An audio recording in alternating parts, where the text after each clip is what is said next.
54% of teachers thought of quitting their job in the previous 30 days. 37% thought of leaving the industry altogether. For every teacher we lose, it's a net -1 to the industry. You simply cannot replace that with just anyone. So I wrote a Forbes article called "Why Education is Reaching a Crisis of Epic Proportions."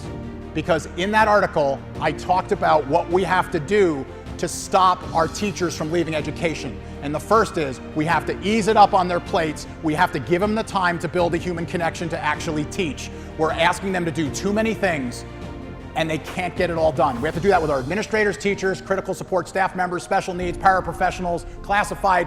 We have to free people up for the ability to deliver the human connection necessary to move young people forward.